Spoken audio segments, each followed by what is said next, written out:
आज रपट जाए तो हमें ना उठाइयो, आज फिसल जाए तो हमें ना उठाइयो, हमें जो उठाइयो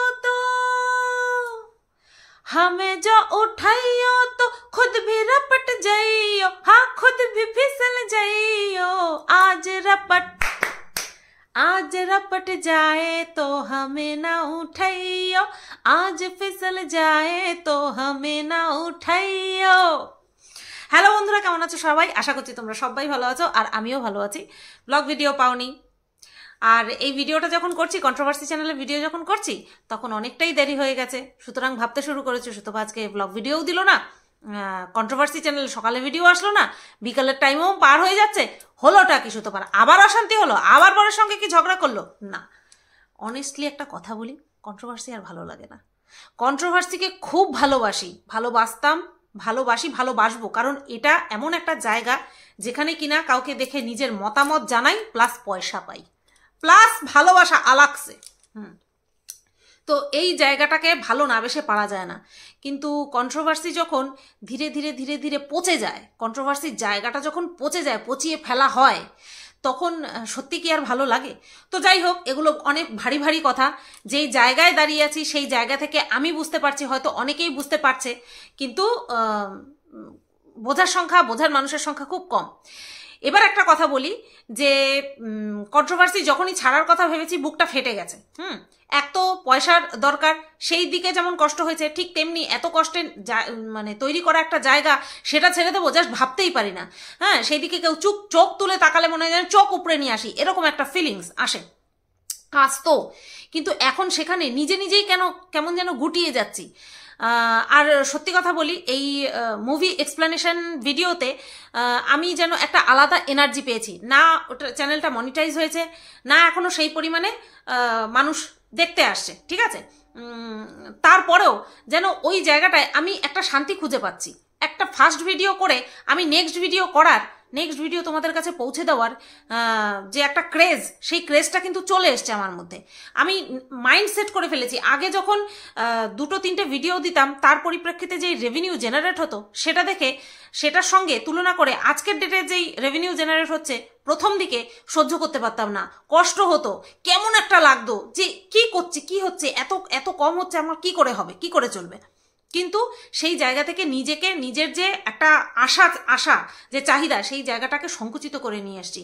সেই জায়গাটাকে সংকুচিত করার জন্য এখন আর প্রবলেম হয় না, একেবারে মানে ইউটিউব থেকে, সোশ্যাল মিডিয়া থেকে হারিয়ে যাব না, হারিয়ে যেতে দেব না, কিন্তু ওয়েটা চেঞ্জ করছি। এই ওয়েতে অবশ্যই পয়সা আছে, এই ওয়েতে অবশ্যই তোমাদের ভালোবাসা পেয়েছি, এই ওয়েতে আমি যে স্পষ্টবাদী, আমার নেচার, আমার ক্যারেক্টার তোমাদের সামনে তুলে ধরতে পেরেছি। সবচেয়ে বড় পাওনা হচ্ছে নিজেকে রেকটিফাই করতে পেরেছি, যেটা কিনা শুধুমাত্র প্রফেশনাল লাইফে এফেক্ট ফেলেনি, আমার পার্সোনাল লাইফেও এফেক্ট ফেলেছে, বহুত এফেক্ট ফেলেছে, ঠিক আছে। তো যা অর্জন করার, যা ভালো পাওয়ার নেওয়া হয়ে গেছে। এখন যা রয়েছে না, তাতে করে কন্ট্রোভার্সি নেই, কন্ট্রোভার্সি জোনটার কন্ট্রোভার্সিয়াল জোন নেই।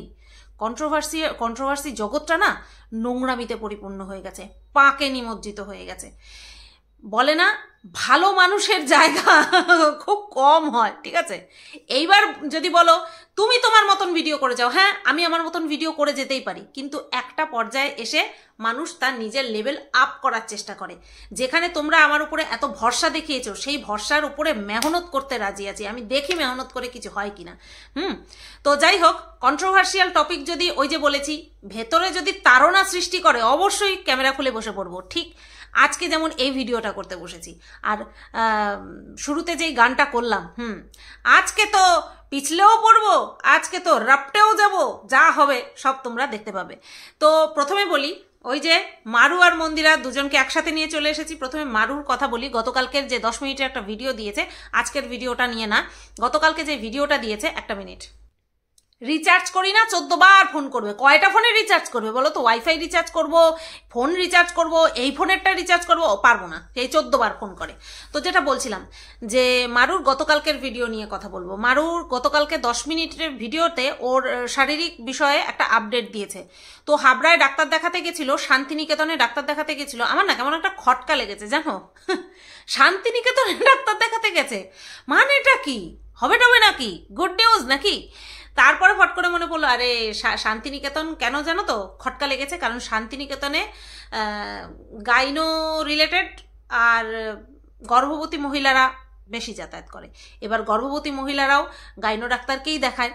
তখন নিজেকে ধাতস্থ করলাম যে আচ্ছা, ওর তো পিসিওডি, ওর তো এটা গাইনো প্রবলেম, সেই কারণের জন্য ও শান্তিনিকেতনে গেছে, হাবড়ায় গেছে শান্তিনিকেতনে গাইনো ডাক্তার দেখাতে।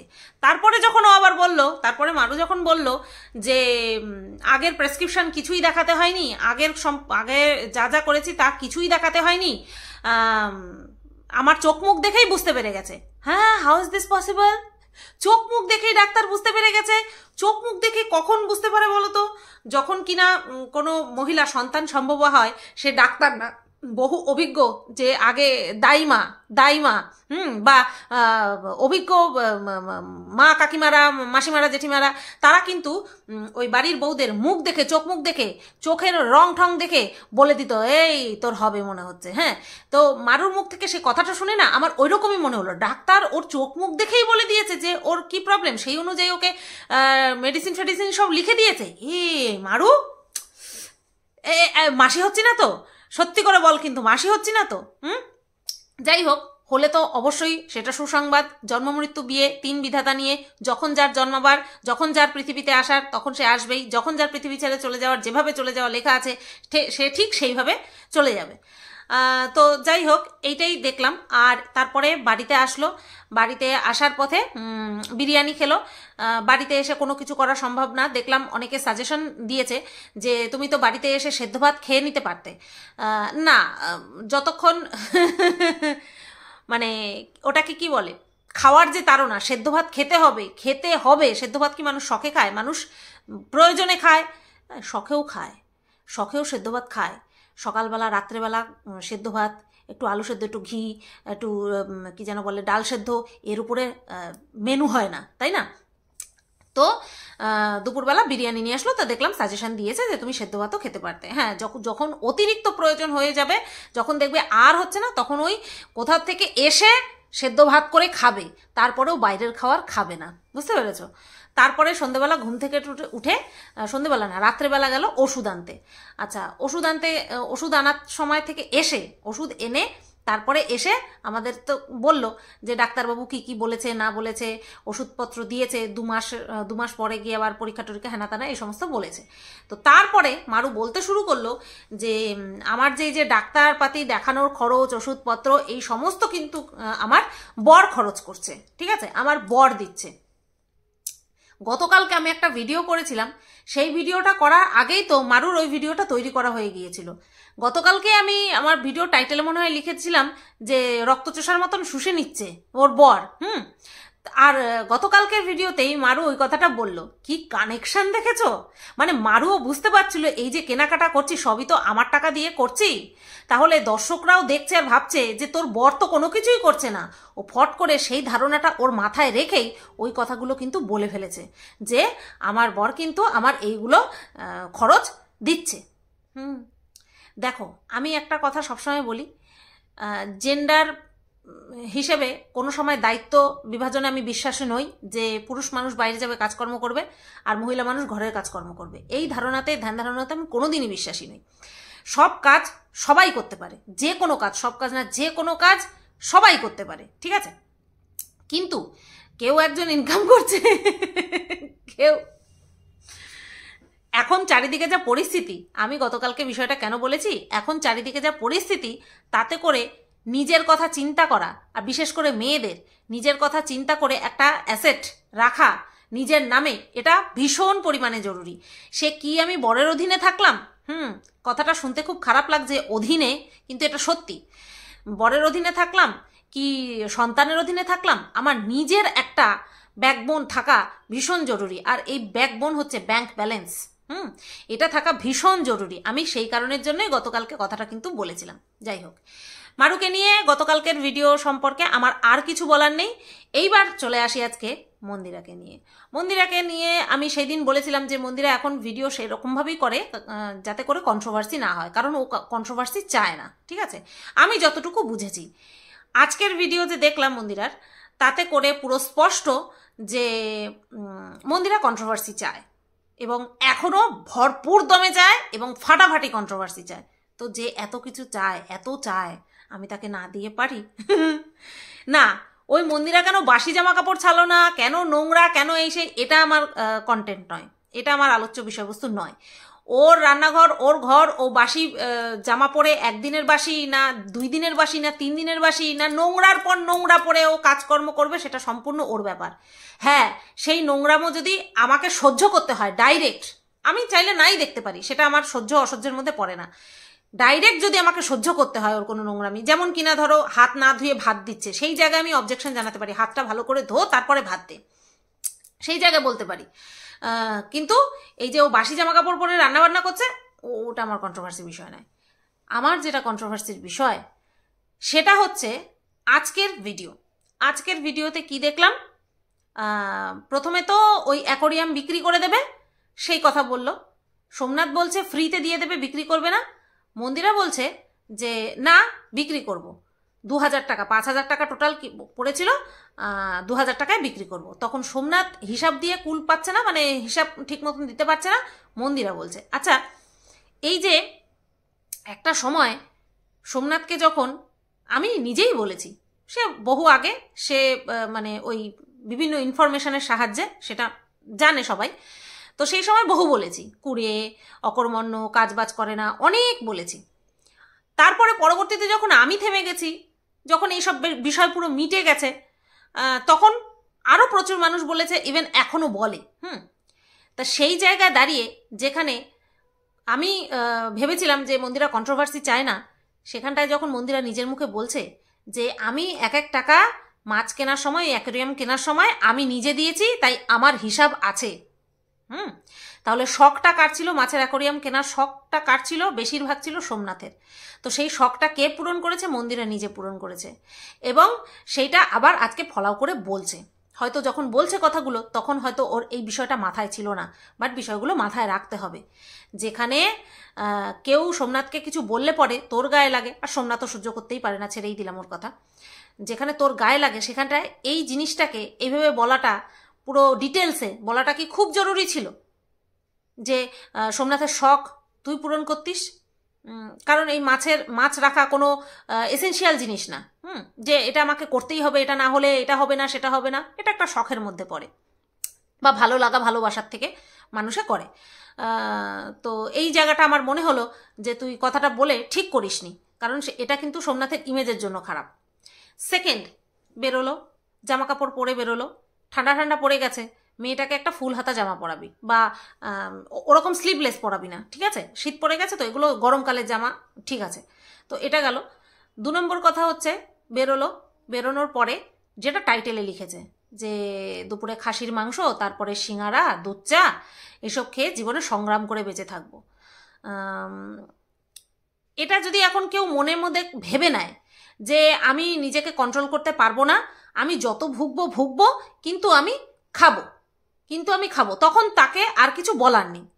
আমার শরীর, আমি কষ্ট পাচ্ছি, সেখানে আমার ভালোবাসার মানুষ বা যারা কটাক্ষ করে বলার, তারা 1 দিন 2 দিন বলবে, কিন্তু আমি যদি মানে সিদ্ধান্ত নিয়েই নিই যে যাই হয়ে যাক আমি খাবই, যা হবে হবে দেখা যাবে, তখন আর সামনের মানুষগুলো কিন্তু আর কেউ কিছু বলবে না, প্রয়োজন পড়বে না। কারণ তোর শরীর, 1 নম্বর কথা হচ্ছে তোর পয়সা দিয়ে তুই খাচ্ছিস। 2 নম্বর, তোর শরীরে ব্যথা, বেদনা, চেদনা যাই হলো না কেন, সেটা তুই সহ্য করবি, সেখানে কারোর কিছু আসবে যাবে না। আর কন্ট্রোভার্সির কথা বলছিস, তাহলে ওই একটা বিষয় নিয়ে কোনো কন্ট্রোভার্সি ক্রিয়েটার 2বার 3বার ঘেতরাবে না, একবারই বলবে। ঠিক তেমনি আমিও, যখন তুই ডিসাইড করেই নিয়েছিস যে তুই সংগ্রাম করে বাঁচবি, আর তোর সেই সংগ্রামটা কিসের সাথে? না কোনো ভালো কিছুর সাথে, যেমন কিনা আমাদের স্বাধীনতা সংগ্রামীরা সংগ্রাম করেছিলেন দেশকে স্বাধীনতা পাইয়ে দেওয়ার জন্য, সেরকম কোনো সংগ্রাম না। এই সংগ্রামটা কি? লিভার বলছে আমাকে এগুলো দিস না, আমার মধ্যে এগুলো দিলে পরে আমার ক্ষতি হয়ে যাবে, আর আমার ক্ষতি হলে পরে তোর ক্ষতি। সংগ্রামটা মন্দিরার সেখানে যে ক্ষতি হয় হোক আমি খাবই, এটা হচ্ছে মন্দিরার সংগ্রাম, মানে অ্যাজ এ নেগেটিভ ওয়েতে মন্দিরা সংগ্রাম করবে। যাই হোক, তারপরে দেখলাম আবার বলছে যে এটা হলে পরে আমার গ্যাস হবে, আমি ইনো খাবো, আমি গরম জল খাবো। শুধু দিনগণ কতদিন এই গরম জল তোকে ব্যাক সাপোর্ট দেয়, দিনগণ, ঠিক আছে? মানে এই দিনগণ কিন্তু আবার খারাপভাবে নিস না, মানে এমন একটা দিন আসবে যখন কিনা গরম জল খেয়ে কাজ হবে না, আমি এই দিনের কথা বলেছি। ব্যাস গেল। এরপর একটা মানে কি বলে ওটাকে, হ্যাঁ সোমনাথের কথাই বলি। যখন মন্দিরা বলছে যে এগুলো খাওয়া খারাপ, এগুলো খাওয়া খারাপ, তখন বলছে যে ইনো খাবো, গরম জল খাবো, তখন সোমনাথ কি বললো, হ্যাঁ জ্ঞান দিচ্ছে বলে হেসে হেসে উঠে গেছে। ওর হাতে যে সিগারেট রয়েছে সেটা আমরা সবাই বুঝতে পেরেছি। তো তখন মন্দিরা কি করলো, সিগারেট আর লাইটারটাকে আরো বেশি করে দেখালো। কন্ট্রোভার্সি চাই, কন্ট্রোভার্সি চাই। আচ্ছা মানলাম তোর কন্ট্রোভার্সি চাই, সোমনাথ তারও কন্ট্রোভার্সি চাই নাকি আজকাল? তারপরে যখন দেখলাম ওই খেতে গেছিল, সেখানটায় দেখলাম যখন মানে ওই বিরিয়ানি অর্ডার করেছিল, বিরিয়ানি অর্ডার করে বিরিয়ানি প্যাক করে নিয়ে যাবে বাড়িতে, পার্সেল হিসেবে নিয়ে যাবে, তখন দেখলাম সোমনাথ ডাইরেক্ট মানে টানটা দিল, তারপরে ধুয়োটা মুখটা টেরা করে ছাড়ছে। কি সোমনাথ, ধুয়োটা কি টেরা করে ছাড়লে পরে দেখা যাবে না? আমি যখন এই সিনগুলো দেখছি, এই সিনারিগুলো দেখছি, আমার খুব মনে পড়ছে সেই কথাগুলো যখন কিনা আমার ফ্ল্যাটে মানে আমি যে ভাড়া বাড়িতে গেছিলাম, ভাড়া ফ্ল্যাটে গেছিলাম, সেখানটায় যখন ওভেনের পাশে যখন বোতলটা দেখা গেছিল, তখন এই বোতল নিয়ে একটা বোতল কাণ্ড হয়ে গিয়েছিল ছোটোখাটো করে সোমনাথের তরফ থেকে। ও নিজেও স্বীকার করে যে হ্যাঁ ওর বাড়িতেও আছে, ও খেত এখন এইভাবে সিগারেট টানছে, ঠিক আছে, সেটা দেখাচ্ছে, ফলাও করে মন্দিরা দেখাচ্ছে, এডিট করে বাদ দিচ্ছে না, সুতরাং কোনো ব্যাপার না, এটা নিয়ে কন্ট্রোভার্সি হলে পরে কোনো ব্যাপার না, সেই কারণের জন্য এডিট করে বাদ দেয়নি।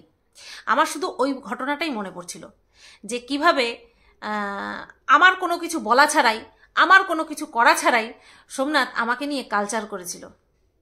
আর এখন যে কিনা বলে যে আমি কন্ট্রোভার্সি সহ্য করতে পারি না, এখন সেই ওই টানা ছাড়া ওইগুলো দেখাচ্ছে ভিডিওতে। তো দেখে হাসিও পাচ্ছিল, সত্যি বলছি দেখে হাসিও পাচ্ছিল। খা খা খা, এগুলো না খেলে মুদি দোকানের দোকানিটা ঠিক মতন টাকা পয়সা পাবে না, তাই না? ওইতেই তো তোদের টাকা পয়সা যায় মেন। আমি তো হিসাব করতে ভুলেই গেছিলাম যে 12,000 টাকা 15,000 টাকা কাদের মাসকাবারি এত মাল লাগে, যার যেই পরিবারের সদস্য সংখ্যা হচ্ছে মাত্র 3 জন, 2.5 জন জয়িত হাফ, 2.5 জন, তাদের মুদি সদয়ের কি যেন বলে ওটা, আরে বলো টাকার পরিমাণ, মুদিবাজার টাকার পরিমাণ 12,000 15,000 সম্ভব? ওই যে ধোঁয়ায় উড়িয়ে দিচ্ছে, টাকা পয়সা ধোঁয়ায় উড়িয়ে দিচ্ছে। তো চলো, মন্দিরে যখন কন্ট্রোভার্সি চাইছে, তো আমি তো সর্বাগ্রে আমার অধিকার রয়েছে, তাই না? সবার আগে না, শাসন মাসন কিচ্ছু না, কোনো শাসন কোনো বারণ পাতে পারে না, এইসব শাসনে বারণে বন্ধ হয় না। তো যাই হোক, এই ভিডিওটা এই পর্যন্তই রাখলাম। কেমন লাগলো অবশ্যই কমেন্ট করে জানিও। সবাই তোমরা ভালো থেকো, সুস্থ থেকো। ভিডিও না আসলে না টেনশন করো না, কিচ্ছু হয়নি, ঠিক টাইম মতন কন্টেন্ট পেলে ঠিক টাইম মতন চলে আসবো, ঠিক আছে? একদম টেনশন করবে না, কুল চিল, টাটা।